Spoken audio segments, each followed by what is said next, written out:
Welcome to the Medovia Menopause Podcast, your trusted source for information about menopause and midlife. Join us each episode as we have great conversations with great people. Tune in and enjoy the show. Welcome, everyone. We're happy you're here on the show today. We have Lisa Lounsbury, who is a globally respected resilience and well-being expert, certified lifestyle wellness and menopause coach, national mental health trainer, international speaker and founder of New Day Wellness, with over 30 years of experience empowering leaders and teams. We can't wait to have this conversation. Lisa, welcome to the show. It's great to be here. Thank you. You bet. Today, we are going to talk about a topic that continues to surface in conversations within our community as well as with our clients, male menopause. And we have a lot to cover today, Lisa. So I want to dive right in to make sure that all of our questions are answered.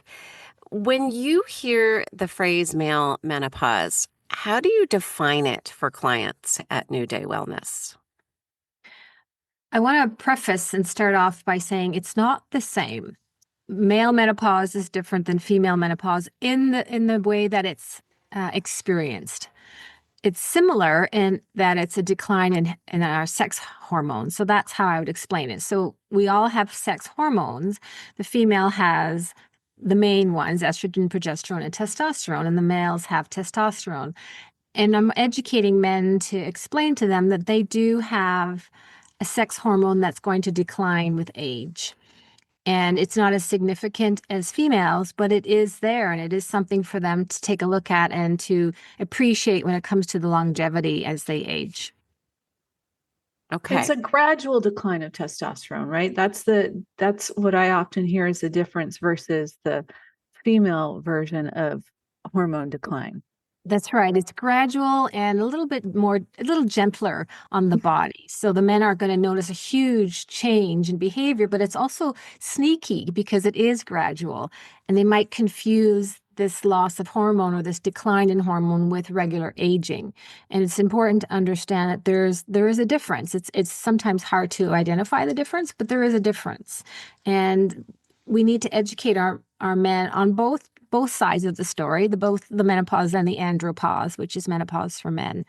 So we can have cross-lateral empathy as we transition into the aging process. And what are the symptoms of andropause? Well, there's 5 main symptoms for men and women to look out for. So that's mood swings, which is common on both sides of the spectrum.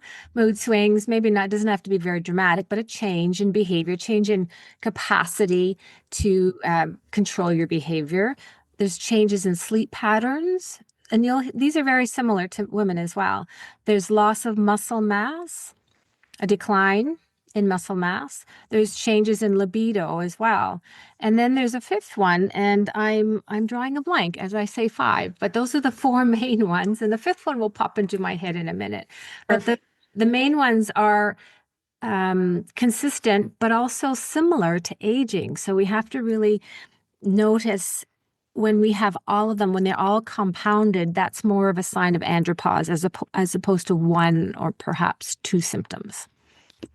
How do males differentiate between that regular everyday stress and burnout and andropause? If I'm a man and I'm having trouble sleeping, I've noticed that my muscle mass isn't what it was. Maybe my libido is lower.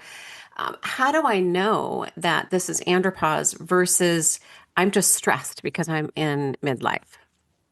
It's really difficult, actually. And it could boil down to almost a blood test. And I know blood tests aren't always definitive.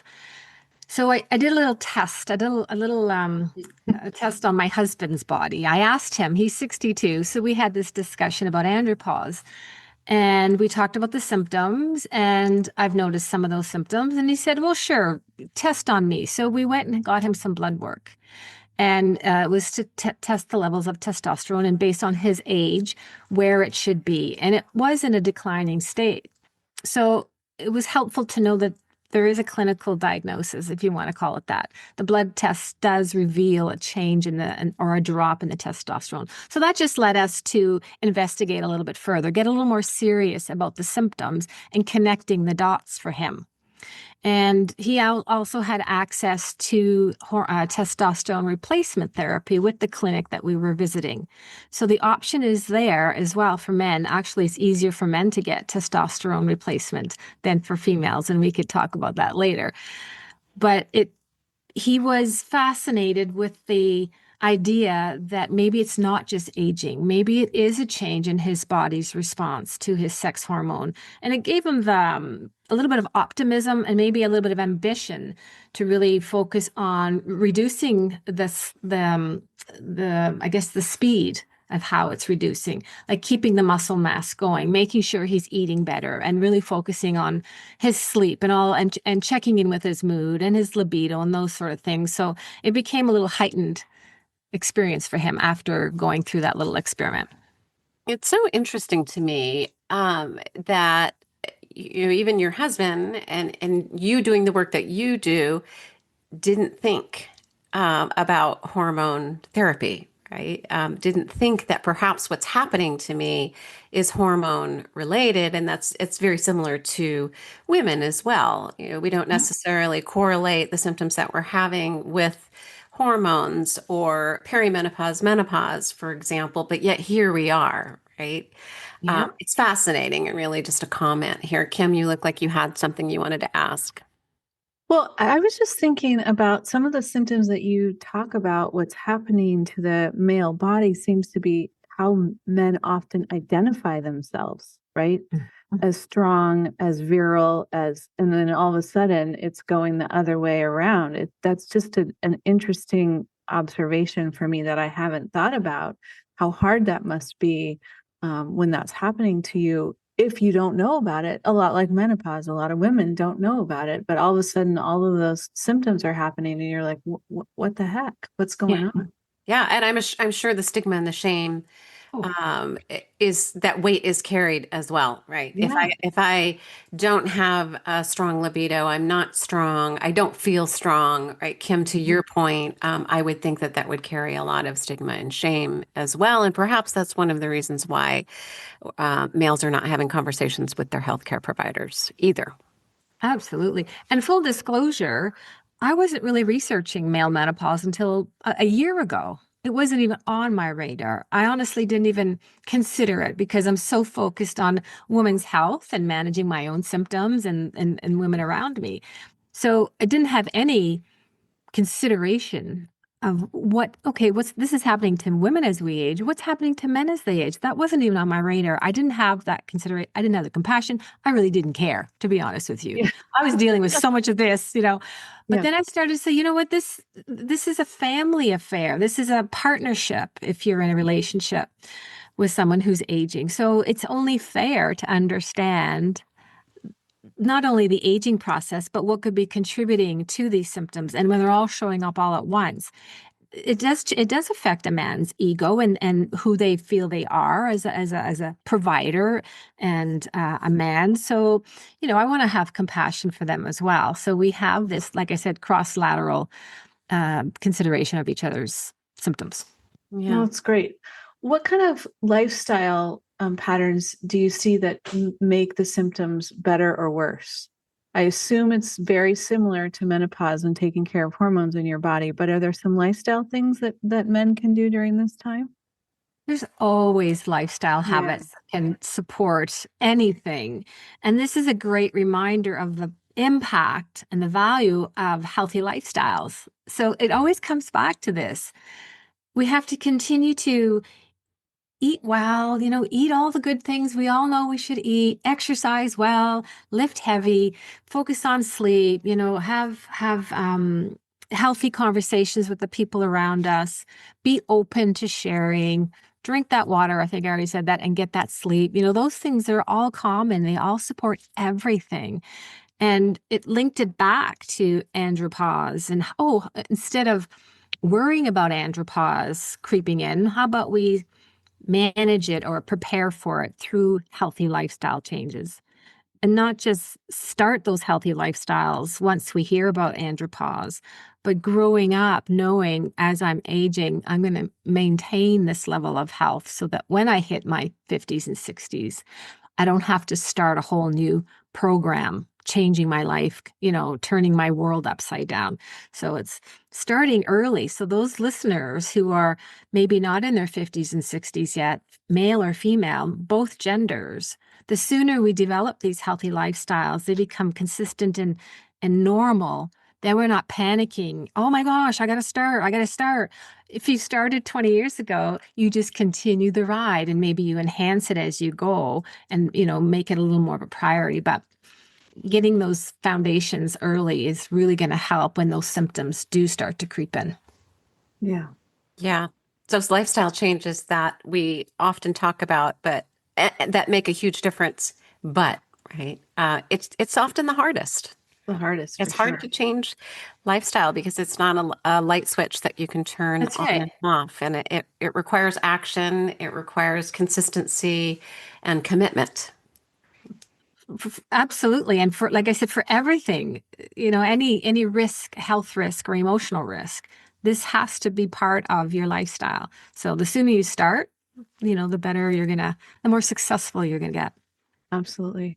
So if a man is wondering whether hormones should be part of his picture, what are the smart first steps?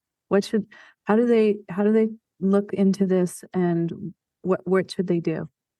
Well, those symptoms that I talked about, the reduction in muscle mass, and you just look around, if you look at a man in his 60s and 70s, you will notice the loss of muscle mass. You'll see and the posture will change. So you can see it. And then you can tell someone who's actually has a fitness routine of resistance training and growing muscles and eating the proteins. You can see the difference.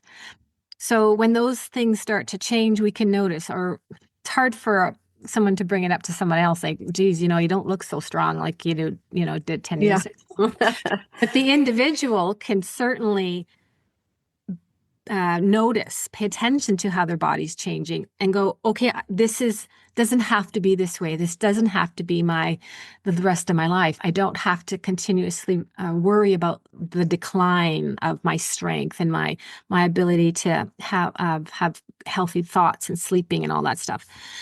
So if they can individually tune into their bodies, which I know a lot of men don't necessarily do that on a regular basis, it's not encouraged, I think, in my experience.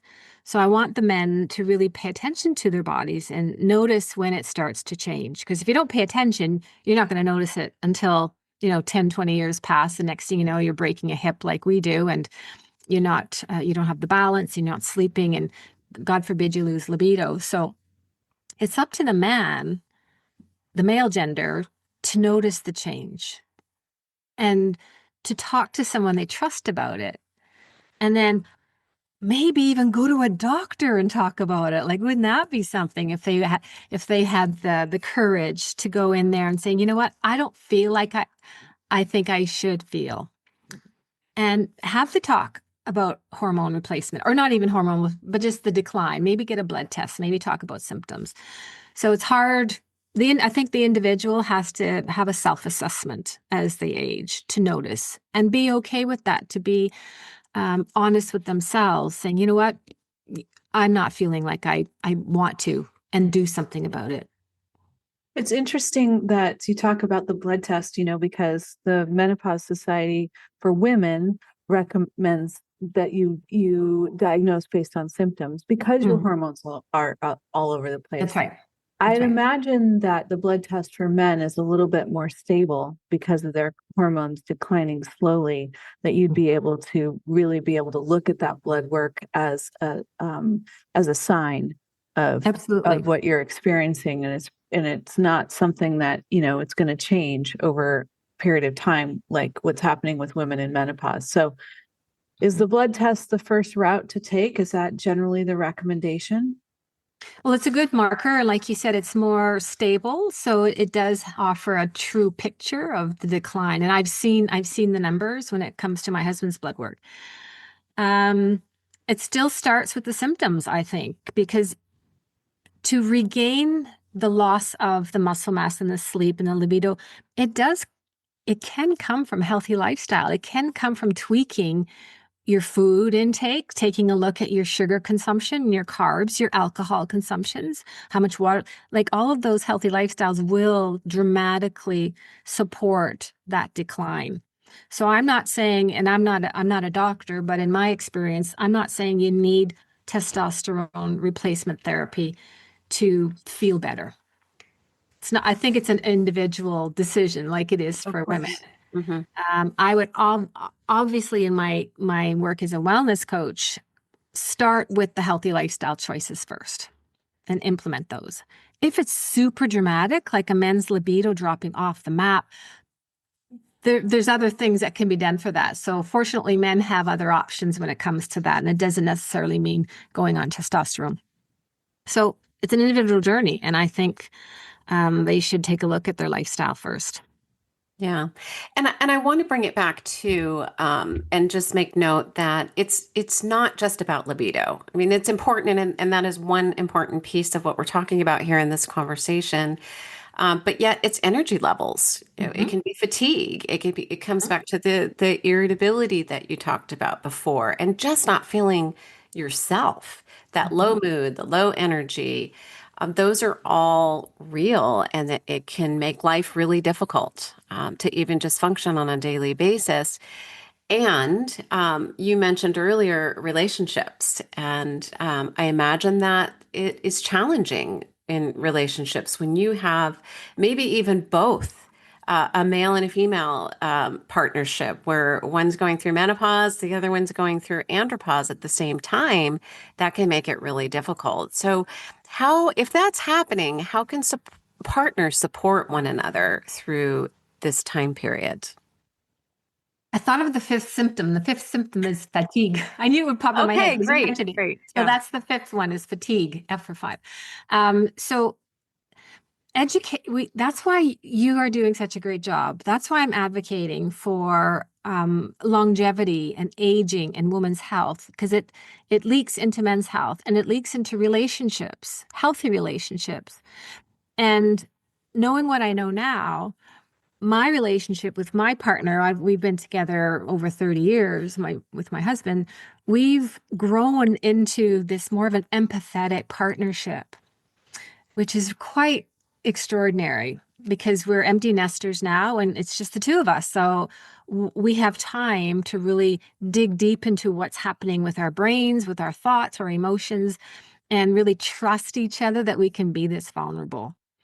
And I'm happy that my husband is finally at the point where he can share those vulnerabilities with me and say, I don't feel as strong as I used to, or I've noticed you're more irritable. How can I help you? So we're at the stage where how can we help each other instead of saying, why are you always so miserable? And why you always do that? And, those things, there's just more empathy both ways. And this is just my experience, but I do believe when we're open with the biology of what's actually happening with our body, we realize it's not a choice. We're not waking up choosing to be miserable. Something's changing in our bodies. And when we understand how the male and female bodies work as we age, there's just more compassion. Yeah, that's a really sweet way of talking about it. Because there's lots of choices what happens after empty nest, right? And so if you choose to understand each other at a deeper level, I think that's a really a sweet story.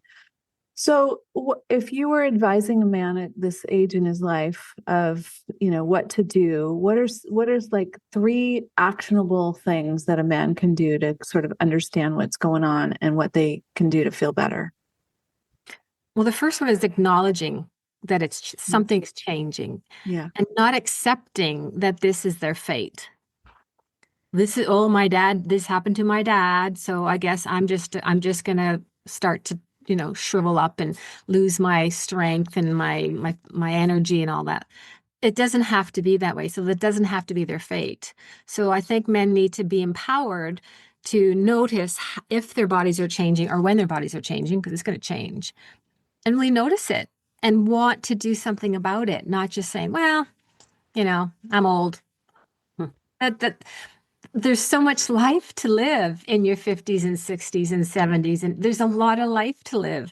And if you watch someone age who has given up, it's really sad to watch someone give up when you've watched someone who hasn't given up and all the things they're still achieving. So I do a lot of hiking. I've hiked, Utah was one of my favorite hikes, and just finishing a hike through Spain myself. And I met folks in their 70s and 80s that are living life with vitality. They're hiking these extraordinary trails because they haven't given up. And some of these folks I talked to weren't always healthy and fit. They have understood that it's never too late. And so you can look at a 75-year-old who has given up or an 80-year-old who's given up versus a 75 or 80-year-old who hasn't given up. Like, I have a choice here to make. And I want to be that person who still wants to travel and see the world and enjoy their family and all the things that there's still left to enjoy. So I went on a tangent. So that's the first thing I want men to do is acknowledge and not just give up and know that this is not their fate. And then 2 is they need to keep moving their bodies with purpose daily, or at least consistently. And again, as we age, we start to get new pains and things stiffen up and all that stuff. But I'm a yoga teacher, and you are too, ladies. We need to keep moving our bodies. And I teach yoga to 60, 70, or 80-year-olds who might have just started doing yoga for the first time, but noticing immediately the impact it's having. Mm. So men need to realize you don't have to go to the gym and be that boot camp person or do CrossFit. You don't have to do those extreme sports, because that's when you get hurt. That's what my husband did. He thought he could do CrossFit and do it like a 20-year-old. Next thing you know, he's got a back injury. So moving their body, but being responsible and caring for their body. So acknowledging that they're aging, moving their body, and back to food. Mm-hmm. Back to food, eating good, healthy proteins, bringing in those plants and drinking that water and reducing the alcohol. Like, those are things they all know they need to do. But that when you put those trifectas together, magic happens. Magic happens. And it's science, it's biology. That's great. Yeah. And you don't have to suffer. I heard that several times as you were giving that recap, that you don't have to suffer. When you make the choice, there are things that you can do to feel better. Notice, be aware. We talk about that often with our clients. Be aware of what's happening to your body. Take the time to notice, right?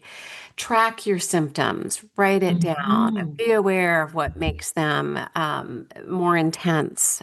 What are your habits that are really increasing those symptoms? And then move your body, right? Get up off the couch. I was just having this conversation with my 22-year-old daughter last night and her fiance, making them do how many times can you get up and down from the couch? Just up and down, up and down, up and down, right? Balance on one foot. Those things go away as we age, but we have to keep moving our body, right? And then food, it oftentimes comes back to nutrition, what we're putting in our bodies and how are we fueling. It's really important. Yeah. I often use the term eat like your life depends on it, because it does. Wow. So every choice you're making, is this going to help or hinder my body as you're eating it? Is this chicken leg worthy of my health? And you might tell yourself yes, you might tell yourself no, but eat like your life depends on it is kind of a concept I like to instill. I love that. So before we went on air, I was talking about, I just celebrated my dad's 80th birthday, and my dad walks every day, like miles a day, as part of his exercise or his life routine. And he's going to outlive us all. Like, he's healthy as a horse. And so I've had really good examples of how to take care of yourself. But, he is, compared to other 80-year-olds, he is, able to do all the things that he wants to do because he's kept on moving. And I love that. Yeah. It's a reminder to go for our walks today too. Yes, exactly. We need to move our bodies as well. And I like what Kim said, but Kim said something really impactful. When you consider it exercise, when you call it exercise, it sounds hard. It sounds very difficult to do, but when it's just part of your life, it's so much easier.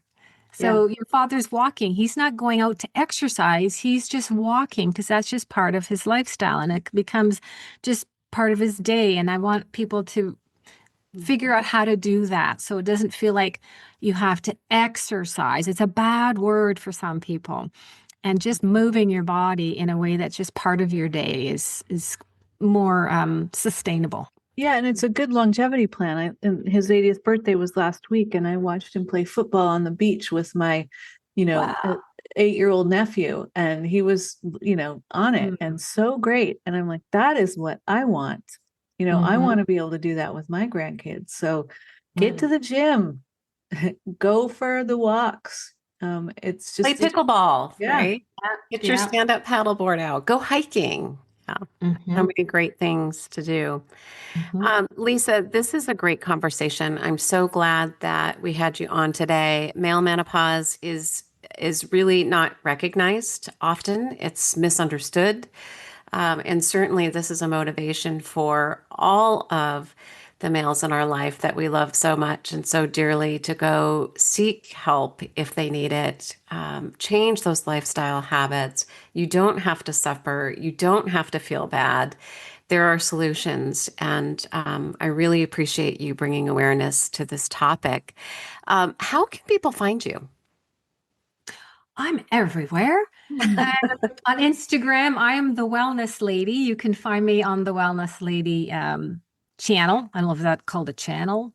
LinkedIn, Lisa Lounsbury. I'm on LinkedIn regularly. I have a YouTube channel. So if you just type Lisa Lounsbury, you should find me. Hopefully you might find some other Lisa Lounsburys, but I'm there. New Day Wellness is my company. Where else am I? Twitter or X, Lisa. You're everywhere. Yeah. You can find me anywhere. And I've lots of videos. I'm sharing a lot of videos so people can just get a sense of hope coming from my perspective and offering it to those who want to hear it, because I'm honored to have all these platforms to be able to share what I've learned over the years and talking to experts like yourself. And I transfer that knowledge on to those who want to hear it. So I have a book as well that's really helping folks to create a sustainable lifestyle. Making wellness a priority has been an effective methodology for folks to stop making excuses and start. And stopping kind of thing, that consistency. So that's been very helpful as well. And where can they find the book? Oh, they can find it on Amazon, Amazon.com, as Amazon.ca, all the different Amazons in the UK and around the world. And you could also find it on my website, newdaywellness.ca. Okay, perfect. And it's Lisa Lounsbury, Lounsbury. That's right. For listeners, if you're Googling. Okay, before we let you go, Lisa, the last question that we ask all of our guests is what the best piece of advice you've ever received or given has been. I've received so much good advice over the years, but when you asked me this question initially, I panicked, and then I'm like, I'm just going to share the first thing that popped in my head. And that is a quote that I'm sharing with others. And it's from Ted Lasso, which has become my favorite TV show. He's become a mentor indirectly to me as a leader. And one of his quotes is, be curious, not judgmental. Ask more questions, because we are very judgmental as a society. And I feel we can be more compassionate and more empathy if we lead with curiosity first. Make your judgment later, make that later in the conversation, but show up with curiosity. That's great. It's a good one. That show is pretty, the writing and the intention of that show there's a lot of inspiration there, but I love that you brought that up. Yeah. Thanks for asking. Of course. Well, Lisa, thank you once again. Listeners, until we meet again, go find joy in the journey. Take care. Everyone. Thank you for listening to the Medovia Menopause Podcast. If you enjoyed today's show, please give it a thumbs up, subscribe for future episodes, leave a review, and share this episode with a friend. Medovia is out to change the narrative. Learn more at medovia.com. That's MIDOVIA.com.